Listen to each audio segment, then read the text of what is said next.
Hello दोस्तों, स्वागत है आपका अपने चैनल स्ट्रीट ऑफ सक्सेस पे। और अरिथमेटिक सीरीज में क्वेश्चन की सीरीज में arithmetic progression exercise 5A question number 41 से लेके आगे हम लोग बात करेंगे आज इस लेक्चर में। इसके पहले हमने टोटल 40 क्वेश्चन सॉल्व कर लिया है। लेक्चर वाइज आपको यूट्यूब चैनल में दिखेगा, प्लेलिस्ट बना हुआ है क्वेश्चन सीरीज का, उसी में आपको दिखेगा। ठीक है, और अरिथमेटिक प्रोग्रेशन का बात कर रहे हैं एक्सरसाइज 5A। चलिए बात करते हैं क्वेश्चन नंबर 41 से। आज नंबर 41 को पढ़िए एक बार ध्यान से। क्वेश्चन में ये बोला गया है कि the first and the last term of AP is A and L। कहने का मतलब है क्वेश्चन में गिवन है फर्स्ट टर्म कितना गिवन है, टर्म A, लास्ट टर्म क्या गिवन है। आगे बोला है so that the sum of nth term का वैल्यू पूछा, द बिगनिंग पहले से, and nth term from the end मतलब एंड से। जैसे कहने का मतलब है कि आपका AP जो गिवन है कुछ ऐसा गिवन है, A के बाद A प्लस डी के बाद A plus 2D, last term क्या है आपका। आपसे बोला है कि यहाँ से स्टार्टिंग से जो nth टर्म आएगा वो, लास्ट से जो nth टर्म आएगा वो, इन दोनों को जब ऐड करेंगे तो वो वैल्यू होना चाहिए a प्लस 1 के बराबर। क्वेश्चन में यही बोला है। I think a plus L होना चाहिए, a प्लस एल कहा है, ये प्रूफ करना। क्वेश्चन क्लियर है। अब देखिए क्वेश्चन अगर क्लियर है तो ध्यान से समझिए कि अगर आपको ऐसा क्वेश्चन सॉल्व करना है तो सबसे पहले आपको फर्स्ट टर्म लास्ट टर्म अगर गिवन है, सबसे पहले कॉमन डिफरेंस लिखना है फर्स्ट टर्म से अगर लास्ट टर्म की हो जा रहा है तो, और लास्ट टर्म से अगर फर्स्ट टर्म क्या हो तब कॉमन डिफरेंस क्या होगा। तो ध्यान से समझिएगा कि अगर हम मान लेते हैं let D be the common difference from first term, first term से कॉमन डिफरेंस डी है, हमारा एपी क्या हो जाएगा। तो एपी विल बी हो जाएगा, फर्स्ट टर्म क्या है ए, नेक्स्ट टर्म क्या हो जाएगा ए प्लस डी, अगला टर्म ए प्लस 2D, यहाँ से बढ़ते बढ़ते क्या हो जाएगा, लास्ट टर्म क्या है। अगर हम बात करें लास्ट टर्म से, अगर हम पहले टर्म से अगर हम आगे की ओर बढ़ेंगे तो डी प्लस में होगा, और लास्ट टर्म से जब बढ़ेंगे तो डी क्या हो जाएगा माइनस में। हमने पहले ही कर रखा है, कुछ क्वेश्चन दिए गए थे इस पे। जैसे आप बात करेंगे, आप लेक्चर नंबर 5 या 6 में क्वेश्चन दिया हुआ था from the first term and from the last term करके कुछ क्वेश्चन था, जहां आप समझे होंगे है कि कोई भी क्वेश्चन दिया हुआ था कि आपका 13th टर्म लास्ट से क्या होगा या 20th टर्म लास्ट से क्या होगा, वो निकालना था। ठीक है, तो उसमें अगर हम सामने से जा रहे हैं और कॉमन डिफरेंस डी है तो लास्ट से आने पे कॉमन डिफरेंस क्या हो जाता था minus D. According to question क्या बोला है, सो दैट क्या बोला है, तो क्या करना है प्रूफ करना है, या फिर हम लोग डायरेक्ट सॉल्यूशन पे आते हैं। अगर हम बात करेंगे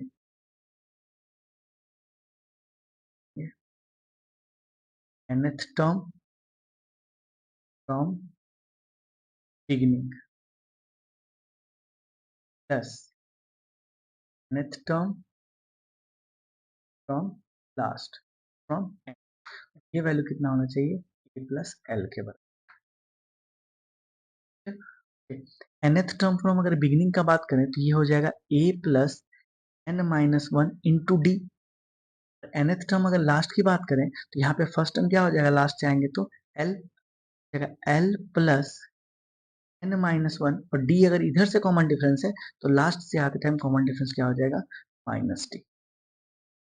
और इन दोनों को सॉल्व करने के बाद, इन दोनों को जोड़ने के बाद जो वैल्यू आता है वो हमारा क्या आना चाहिए। सिर्फ हम लोग एलएचएस को सॉल्व करेंगे, एलएचएस को सॉल्व करके वैल्यू निकालेंगे। ध्यान समझिए, तो क्या हो गया a plus n d minus d plus l plus, यहाँ से बात करेंगे minus n d plus d. LHS की बात करें, अब ध्यान से देखिए plus n d minus n d plus d minus d, दोनों कैंसिल हो गया, तो यहाँ क्या बच गया प्लस एल, इसके बराबर है और एच एल के बराबर। ये हमारा क्या होगा। तो बस आपको समझना यही था, पहले वाले टर्म से फ्रॉम बिगिनिंग टर्म से अगर कॉमन डिफरेंस डी है तो लास्ट टर्म से कॉमन डिफरेंस क्या हो जाता है माइनस डी। जैसे समझने आने के लिए वहां बताया भी था हमने, जैसे 2 है 5 है 11 है, 14 है, ये समझ के एपी में है। तो अगर यहाँ से दिखेगा तो कॉमन डिफरेंस आपको 3 दिखेगा। 2 में 3 जोड़े 5, 5 में 3 जोड़े 8, 8 में 3 जोड़े 11, 11 में 3 जोड़े 14। ठीक है? लेकिन अगर हम लोग लास्ट टर्म से बात करें तो फर्स्ट टर्म इसको माने तो फर्स्ट टर्म में देखिए 3 घटाए तो ये, फिर 3 घटाए तो ये, मतलब यहाँ पे प्लस कर रहे थे तो यहाँ पे क्या करेंगे माइनस। ठीक है, बस यही समझना है आपको। इसलिए हमने पहले जाते टाइम कॉमन डिफरेंस क्या माना है, लिख दिया ऊपर ही, let D be the common difference from first term, मतलब फर्स्ट टर्म से कॉमन डिफरेंस माना है। लास्ट टर्म से कॉमन डिफरेंस क्या हो जाएगा माइनस टी। बाकी हम लोग nth टर्म का फॉर्मूला लगा दिए। बढ़ते हैं क्वेश्चन नंबर 42। क्वेश्चन नंबर 42 बोला है how many two digit numbers are divisible by 6। तब 6 से डिविजिबल नंबर कितने होंगे टोटल। तो n का नंबर निकालना मतलब n, जैसे मान लीजिए 2 डिजिट का नंबर बोला है ना, तो देखिए 6 से डिविजिबल देखिएगा तो 6 का डिविजिबल 6 के बाद कौन 12, उसके बाद कौन 18, 24, ऐसे बढ़ते बढ़ते बढ़ते बढ़ते आप आगे जाइएगा, क्या आ जाएगा लास्ट में 96।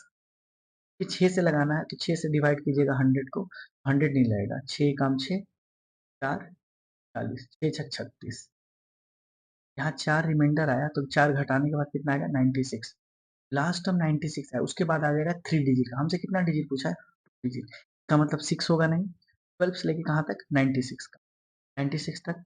ये हमारा हो गया nth टर्म का वैल्यू, यहाँ से अगर निकालिएगा तो 12, t का वैल्यू निकालेंगे तो 18 माइनस 12 इज 6। तो nth टर्म मतलब tn का वैल्यू कितना दिया हुआ है 96। पूछा है हाउ मेनी कितने टर्म्स है, मतलब n का वैल्यू आपको निकाल, याद कीजिए फॉर्मूला tn का लगाए थे कि plus n minus one into D. TN का वैल्यू दिया हुआ है 96, का value 12 plus n minus one, D का वैल्यू 6। सॉल्व करते हैं, 12 इधर घटाएंगे तो कितना आ जाएगा, और प्लस में इधर माइनस में घटाएंगे तो 84, क्या आएगा n माइनस वन इंटू 6। सी को मल्टीप्लाई में ले जाएंगे तो n minus one equal to हो जाएगा 84, इधर मल्टीप्लाई में था इधर डिवाइड में, 6 काम 6, 6 हजार 24, n माइनस वन में था इधर प्लस वन में, तो n का वैल्यू कितना आ गया। टोटल कितने ऐसे टू डिजिट नंबर होंगे, 15 ऐसे टू डिजिट नंबर होंगे जो कि a से डिविजिबल होंगे। फिर हमने कुछ नहीं किया, टेबल लिखा, टू डिजिट पूछा था इसलिए टू डिजिट को छांट लिया, टू डिजिट छांटने के बाद हमने कॉमन डिफरेंस निकाल लिया, कॉमन डिफरेंस निकाल लिया, और nth टर्म जो लास्ट टर्म हमारा है, क्योंकि इसके बाद आ जाएगा 102 जो कि 3 डिजिट का है, वो 3 डिजिट नहीं चाहिए, वो 2 ही डिजिट चाहिए। लास्ट टर्म कितना होगा, उसको माने nth टर्म, और nth टर्म मतलब n की वैल्यू मतलब टोटल नंबर। क्लियर, आगे बढ़ते हैं question number 43। Same question but divisible by 3। Two digit number, इसका मतलब 3 तिहाई 9, 9 नहीं जाएगा, 3 चौक 12, मतलब 12 से स्टार्ट करेंगे, फिर 15, 3 बढ़ा बढ़ा के फिर 18, और लास्ट में कहाँ तक जाएगा 99 तक। उसके बाद 101 आएगा, 102 आएगा जो 3 से डिविजिबल होगा। ये हमारा हो गया nth टर्म, ये हमारा हो गया फर्स्ट टर्म, जो कॉमन डिफरेंस, a का वैल्यू 12, b का वैल्यू 3 का टेबल बोला 3, n nth टर्म कितना है 99, तो निकालना है n का वैल्यू, बता दीजिए formula, we know that tn equal to plus n minus one into D.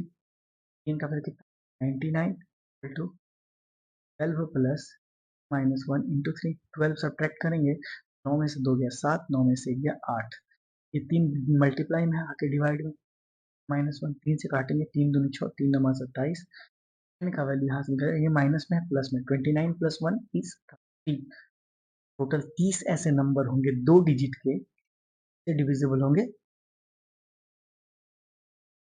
फिर आगे बढ़ते हैं नंबर 44।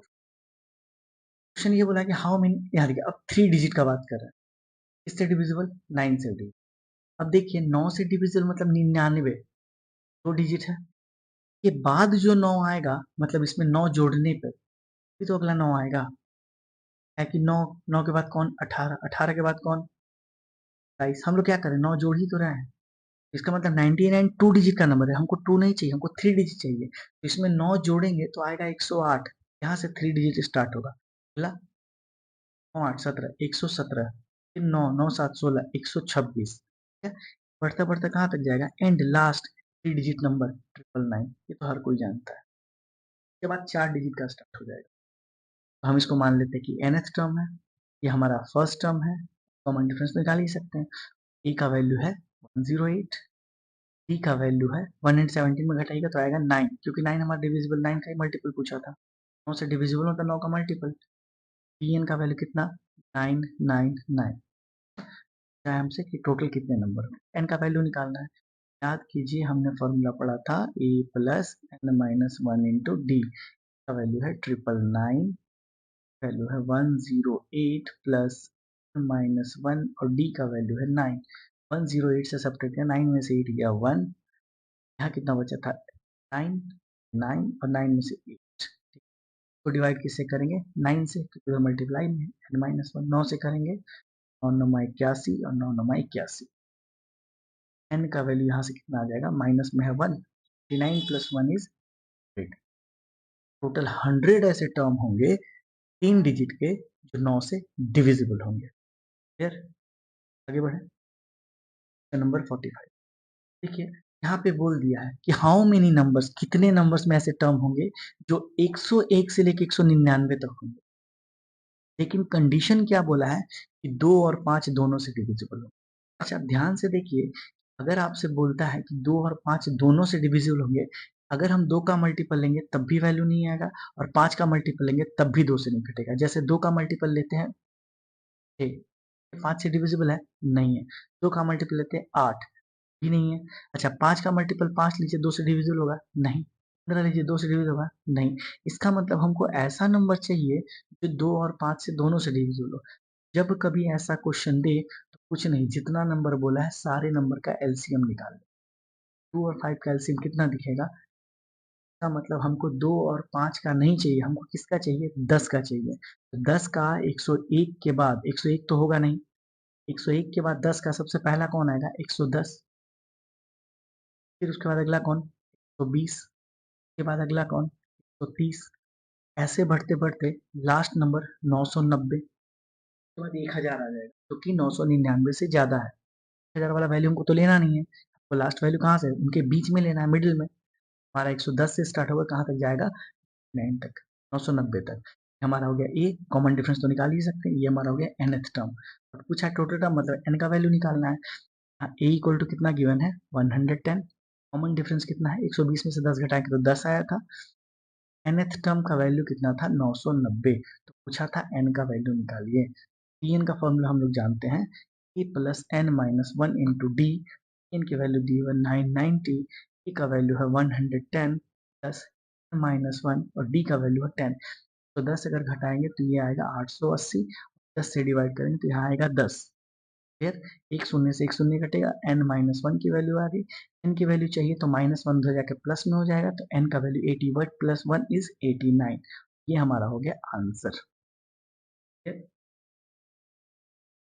ये हो गया क्वेश्चन नंबर 45 तक। ठीक है, तो लेक्चर एक्चुअली ज़्यादा लंबा हो रहा है, इसलिए इस क्वेश्चन को यहीं तक रहने देते हैं। लास्ट के 3 क्वेश्चन जो है वो आपके प्रैक्टिकल बेस्ड क्वेश्चन है। प्रैक्टिकल बेस्ड क्वेश्चन कहने का मतलब आपके प्रैक्टिकल में दिखेंगे ऐसे क्वेश्चन, जैसे एक क्वेश्चन रोज वाला है, फ्लावर बेड लगाया गया है और ये कहा गया कि रोज प्लांट्स के कुछ फर्स्ट रो में है, फिर कुछ सेकंड रो में, कुछ थर्ड रो में। तो ये फिजिकल एग्जांपल दिया गया आपके सामने, और उसको अरिथमेटिक प्रोग्रेशन से कैसे सॉल्व करेंगे ये हम लोग समझेंगे अगले क्लास में। ठीक है, तो आज के लिए क्वेश्चन नंबर 45 तक ही, आगे हम लोग अगले लेक्चर में बात करेंगे। और हाँ याद रखिएगा, क्वेश्चन जब आप सॉल्व कर रहे हैं हमारे साथ तो कॉपी पेन लेके जरूर बैठना है, सॉल्व करते टाइम साथ साथ सॉल्व भी करते जाना है। ठीक है? जैसे अगर हम क्वेश्चन को अटेम्प्ट कर रहे हैं, कोई समझा रहे हैं कि हाँ ये क्वेश्चन को ऐसे टैकल करेंगे, तो आप वीडियो को पॉज कीजिए और उसके बाद कोशिश कीजिए अपने से सॉल्व करने का, जो तरीका हमने बताया उस पे। अगर आपसे सॉल्व हो जाता है उसके बाद प्ले कीजिए वीडियो को, चेक कीजिए कि आपके सॉल्यूशन और मेरे सॉल्यूशन में कहाँ डिफरेंस आ रहा है। ठीक है? और जहाँ डिफरेंस आ रहा है, क्यों आ रहा है, उसी चीज को ओवरकम कीजिएगा, तो धीरे धीरे चीजें प्रोसेस वाइज करते जाइएगा, तो धीरे धीरे चीजें फास्ट होती चली जाएगी। और फिर एक टाइम ऐसा आएगा कि आपको सॉल्यूशन की जरूरत नहीं पड़ेगी, आप 2 क्वेश्चन में आप हँसिएगा और आसानी से बाकी सब सारा क्वेश्चन आपसे सॉल्व हो जाएगा। ठीक है? बने रहिए हमारे चैनल के साथ, सही लेक्चर्स लाते रहेंगे कंटिन्यू, जब तक ये आर.एस. अग्रवाल हम पूरा खत्म ना कर दें। ठीक है? इसीलिए आप लोग का मेहनत डिपेंड करेगा कि हम कितने लेक्चर्स लाएँ। बाकी हमारे चैनल्स को लाइक कीजिए, सब्सक्राइब कीजिए और ज़्यादा से ज़्यादा लोगों के साथ शेयर कीजिए।